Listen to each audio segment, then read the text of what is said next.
Roguelikes are a dime a dozen these days, and it's easy to see why. It's a genre well suited for small development teams. They get players going very quickly, requiring minimal explanations in the gameplay and story, and it synergizes well with a variety of other genres like deck builders, action platformers, and shooters, giving developers plenty of design space to work with. That said, the genre does come with its own disadvantages that keep most entries from truly becoming great roguelike titles. The genre shines a big spotlight on the core gameplay and the core gameplay only, so any shortcomings, whether they may be clunky character controls, unengaging enemy design, or poorly implemented mechanics, can turn players off very quickly. Often, there's no other aspect, like a compelling setting or story, alternate gameplay loops, or the promise of it gets good later, that can act as a saving grace of a roguelike with major flaws in its core design. What I'm saying is that while roguelikes are small, they have to be tight. A run from start to finish has to be compelling enough for a player to want to do it over and over again. There also has to be enough variety to fulfill the promise of every run feeling fresh. It's not easy, and we think that many developers lose sight of these things when they make their games. Gimmicks aren't enough. It can't just be Slay the Spire but with dice, or Hades with co-op. A tighter game will always win in the end. In this indie dog-eat-dog world, the winners are the ones that can prove their mastery over the basics. Having driven home that long point about roguelikes, we want to introduce you to a game that we think is most of the way there. Ladies, gentlemen, and everyone in between, please welcome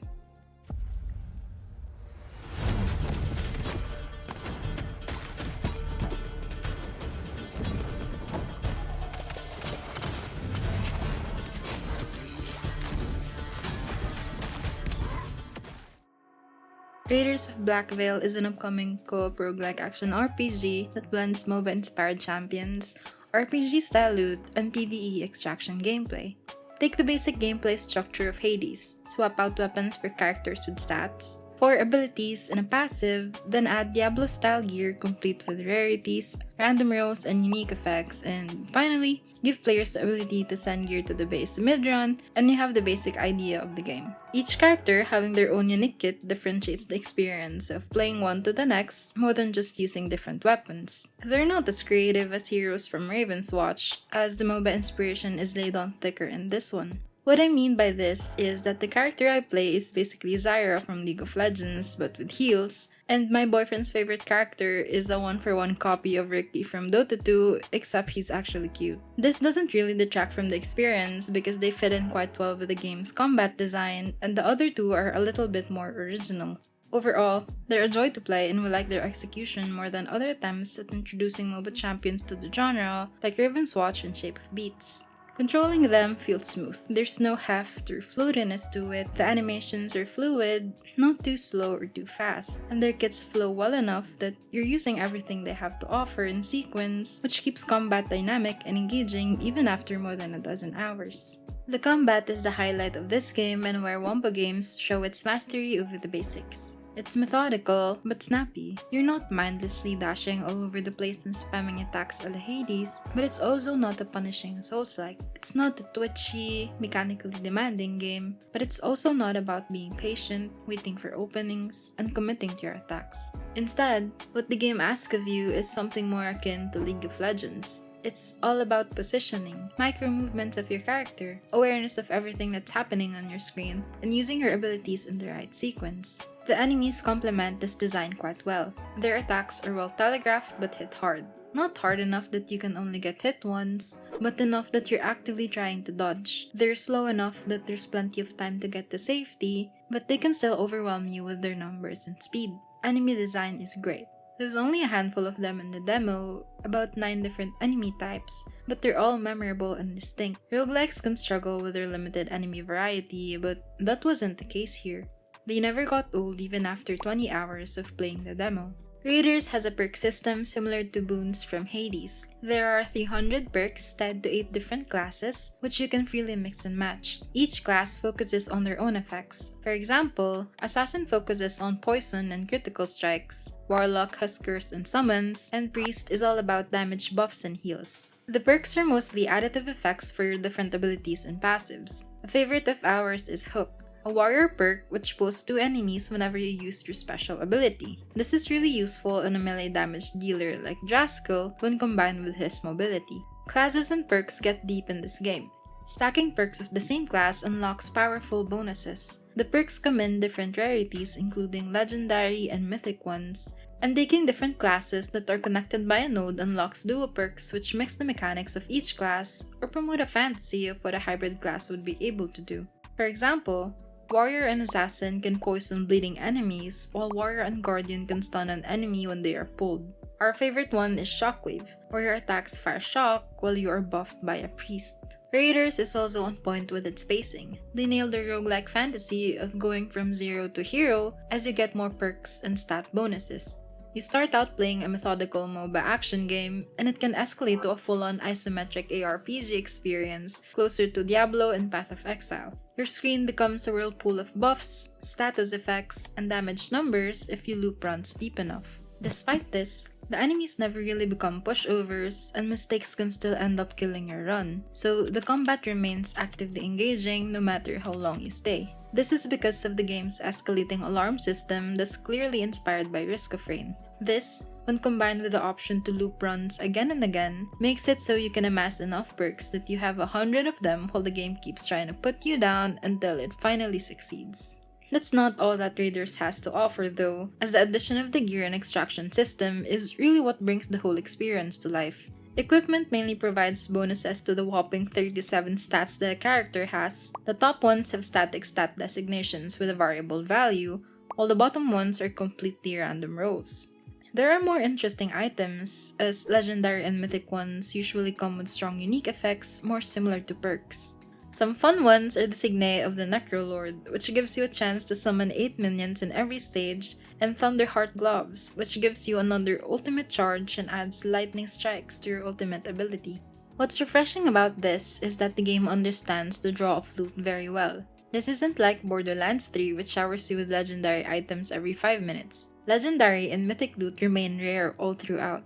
You can crank the difficulty all the way up, taking a 1 and 0% bonus to legendary and mythic items respectively, all the way up to a bonus of 2,600 and 450%, and still end up without a rare drop in a single run. This might be a controversial decision to some players, but for us, we absolutely love it when the rarity of loot is maintained. It ensures that the fantasy of finding epic items holds up throughout the entire gameplay experience. Before we continue with the gear, let's take a minute to talk about the extraction systems, as these two go hand in hand with each other. At certain points in each run, there's this nail that lets you extract 6 items from your inventory. These can be currencies, consumables, or equipment. Your character also comes with 4 safe pockets that won't be lost even if you die mid-run. The game doesn't lean into the hardcore elements of the extraction genre too much, as all your equipped gear will stay with you even if you die. The whole thing gels with the rest of the game. There's a dopamine hit whenever you extract your items, and even more when you go back to the base to get showered in your hard-earned loot. The added layer of inventory management, decision making, and tension into the runs made for a fun and novel roguelike experience for us. Admittedly though, we still need to see the whole thing play out on release, as the demo isn't indicative of the game when it comes out. We think some more tuning could be done in this front, particularly balancing the tension throughout a run, as it's currently a bit too easy to finish a run. All in all, we think that the inclusion of gear and extraction is actually an innovative idea for the genre. There's no form of meta progression that beats out better gear in terms of satisfaction, and roguelites have always been sort of extraction games with their currencies and meta progression anyway, so it's a match made in heaven. This definitely has the potential to be the next trend in roguelike games in the coming years, so we think that Wombo Games is onto something here. Outside of these big picture ideas, Raiders also gets the little things right. The UI needs some work, but everything is laid out and easy to understand. They don't put too much information on the screen, maybe too little actually, but it works out not to overwhelm players with all the details. The inclusion of the shop, which refreshes its stock every 15 minutes, can be exciting for people hunting gear. Being able to share any item, even currencies, with other players adds to the co-op experience. Damage eventually becomes permanent if not recovered in time. This allows space for healing abilities without taking out all the tension. The maps are basic. but the addition of fun little slot machines, chests of different rarities, and even environmental hazards such as breakable objects that block dashes all add a little spice. They even provide draining dummies mid-run so you can check how effective your build is. Non-gear meta progression is done very well. This comes in the form of unlocking classes, perks, new areas, gear stats, and so on. They always feel rewarding to get. We were still unlocking stuff even after a dozen hours in the demo, so our hopes are pretty high for early access. If it sounds like we're singing praises for the game, it's because we are. It's not just that the game is perfect in any way, far from it actually. It's just that we want to drive home the fact that they nailed the core gameplay in this one. It's precisely that integral loop that makes or breaks a roguelike indie game like this. After all, the main point of pre-early access demo is to show off exactly that. You can play the demo right now, so definitely go see it for yourselves. Before that though, let's talk about a few of the negatives that could be improved and question marks that can drag this game down. Some of them can get nitpicky, but in case the devs are watching, here we go. The game can struggle to perform as you loop deeper into multiple runs. It's especially noticeable in multiplayer. The devs have done a great deal of optimization throughout the demo so far, so fingers crossed that it'll be smooth sailing on release. Huge improvements can also be made on quality of life. You can't auto-sort items or select multiple items at once, and you don't even have the option of stacking or splitting items in a stack. There should be an option to display damage values as a stack rather than each individual value showing up. This makes it hard to see exactly how much damage you're dealing and how much of each source of damage is contributing to your DPS. You'll see each individual tick of poison, bleed, or the myriad of other damage effects like shock or curse instead of one value for each of them. Having their damage stack will let us tell how effective those damage sources actually are. Information about your build is scattered across 4 different screens. There's the encyclopedia, which tells you the scaling of all your abilities, the inventory, which lists all your individual stat values, the icons in your screen, which lists the base damage and cooldown of all your abilities, and then there's the class menu, where you can see your class bonuses and the perks you choose. Nowhere does it say what the current value of your damage and cooldowns are, given your perks, stats, and whatnot. The perk menu in particular is a mess and makes it hard to remember everything that you have. The perk icons are all the same. We have to click through each class to know the perks and bonuses we have. This is just in need of a major overhaul. Just make the text variable numbers instead of static tooltips wherever you can. For example, there should just be a number here saying 20 plus how much your shock damage bonus is. The devs know league. Just copy what they do with their dynamic tooltips. Also, some of the screens aren't accessible in your base. You can't hover over your icons and you can't access the perk screens. There should be a place that lists all the possible perks you can get. That would really help with build crafting. The encyclopedia would be a great fit for that. This screen is too clean. We like that it isn't clustered and that really helps this be easy to pick up and play. The problem is that it's missing a ton of crucial information. We should be able to see how much health and injury our teammates have as part of the UI. We can't see how many coins we have when choosing the next reward. Visual and sound effects could have more oomph. We have to look at the blue shield in our health bar to see if we currently have Zen, and we can't tell when our attacks are buffed by Bless or even when we're getting true healed. Music could be better. It sits in the background and we can hardly tell it's there. The soundtrack of Hades is absolutely phenomenal, and the ambience it provides add a lot to our enjoyment. The demo was a bit too easy. We couldn't tell much difference between the different difficulties, and we are winning all of our runs after a certain point. Sure, you could loop until you lose, but players shouldn't have to invest in hour-long runs just to have the risk of dying. The merchant stops being interesting later when you have better gear, and we can tell the difference between legendaries and mythics.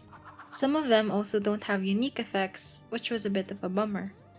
Raiders is in need of something like Daedalus Hammer upgrades from Hades or alternate abilities in Risk of Rain 2. Perks and gear are great, but they don't fundamentally change the way you play the game. Characters play the same way regardless of their builds, which can get stale over time. We know that Wombo is planning on adding more characters for that gameplay variety, but the reality is most players will stick to 1 or 2 characters. This is one of the biggest things holding the game back in our opinion. The number one question mark, however, is the amount of content available at early access. This is a big problem for new roguelike titles releasing early. Even titles like Raven's Watch and Wizards of Legend 2 had a lot of negative feedback from the lack of content. Our final thoughts on the demo is that Raiders of Blackveil is a tight game with interesting ideas. It features a top-notch gameplay loop that can be dragged down by technical issues. Replayability and difficulty tuning can be a concern, but it's enough for some people to jump in and play dozens of hours. We're super excited and we think this has the potential to be one of the greats as it grows throughout the early access period. We'll be revisiting Raiders when it releases this July 11th, and we hope some of you will be there.